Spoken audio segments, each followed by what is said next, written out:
secret was that Esther is a Jew, but no one else knows. Her cousin Mordecai had told her to keep that a secret. You're going to sit here and have front seat view. There we go. So, this is as slick as ever. So, Queen Esther is just about to tell the king what it is she wants. And some people have already had a little glimpse of what that is going to do. It's all gone quiet in here. Help me out. And you remember the characters in the story, so we have Queen Esther, we have her cousin Mordecai, but nobody really knows yet that that's who he is. We have an evil man called Haman, and he hates all of the Jews, but remember Esther's secret, no one knows that she is a Jew. And we're going to hear in the story today how she came to be there at that time, and how God was using Esther. I can't waffle anymore than this. I think we'll just have to go with it, yeah. Okay, so we're going to start from the start? Yes, we're going to start from the start. Okay. So, last week, Queen Esther. Sorry, Janice. Me. Here they come. Coming. The big clap when they come in. Yay!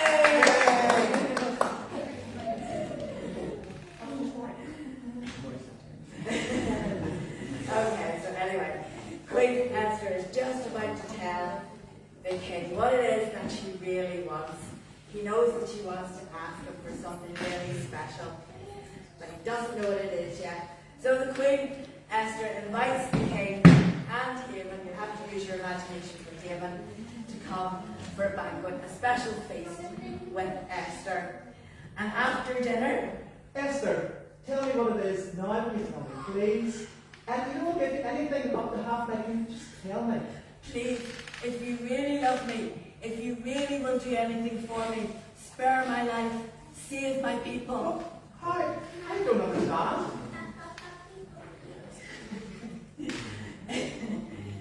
There is a law on the 12th day, the 13th day of the 12th month. The date has been set that myself and all of my people are to be killed, destroyed, wiped out completely. If it was anything else, if we were to be sold as slaves, I wouldn't bother you with it. But this is just too terrible to bear. How can this be? Who's responsible? Who did this? Now Esther knows the time is right to reveal her secret. She takes a deep breath and she says, I am one of the Jews, our enemy, the man who hates us most, is this evil man, Haman. The king storms out. He's absolutely furious. He storms outside to think. Haman now knows that he's in big trouble. He tries to beg Esther to save his life, and just then the king comes back in, determined to punish Haman. One of the king's servants says, look, outside Haman's house, huge gallows have been built. Haman had the gallows built. He intended to hang Mordecai on the gallows. Mordecai, the man that you recently rewarded for saving your life. Right, Haman. Hang Haman on that gallows instead. He deserves to die, not Mordecai. So Haman was taken out, and now Esther could explain her story.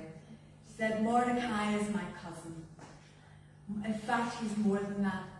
He's like a father to me. He raised me when my parents died.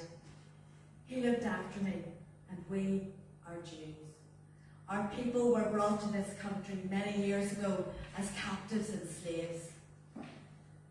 Eventually some went back, but many stayed and settled here. We do not give you any trouble. We're hardworking, we're loyal, but some people don't like us because we're different.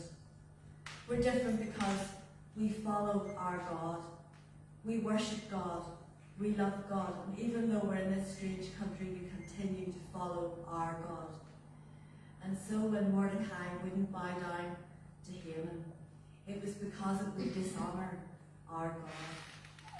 And even though Haman knew that Mordecai had this good reason, he still hated Mordecai.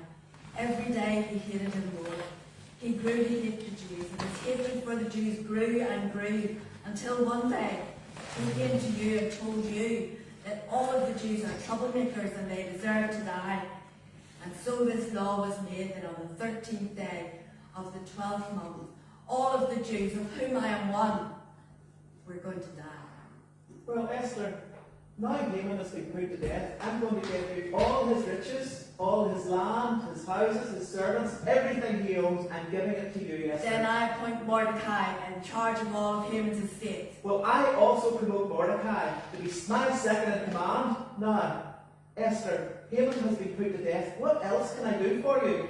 But this law, this awful law still stands.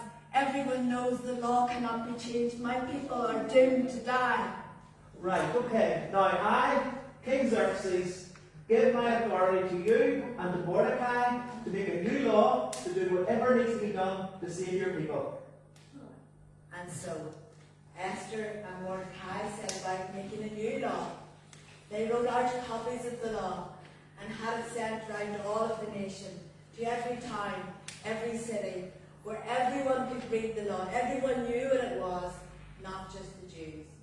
This new law said, on the 13th day of the 12th month, the Jews had permission from the king himself to defend themselves, to protect their families against anyone who would dare to attack them.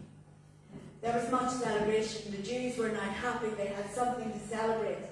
Yes, this awful day was still ahead of them, but now they had hope. There was a new law that gave them hope. Mordecai was given royal robes and a gold crown. People respected Mordecai. He was fair and good. And people at that time, many people became Jews because they could see that God was with them. They could see that God was helping them, and they wanted to be on the Jews' side. Even the king's own men wanted to be on the Jews' side.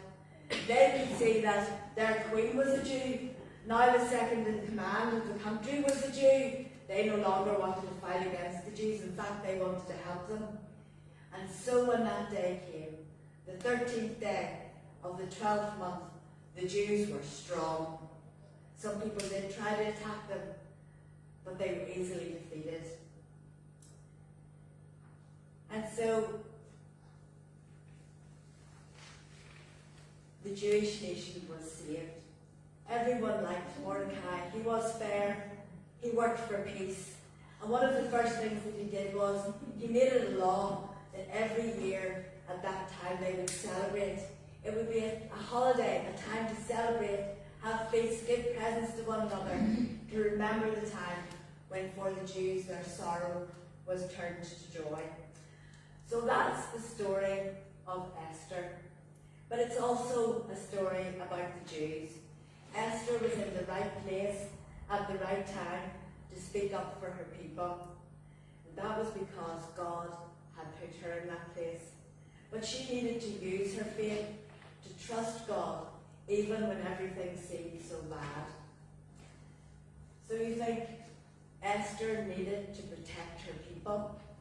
I say no. God used Esther to protect his people. The Jewish nation where one day Jesus would be born. And after a few false starts, that's the way of it.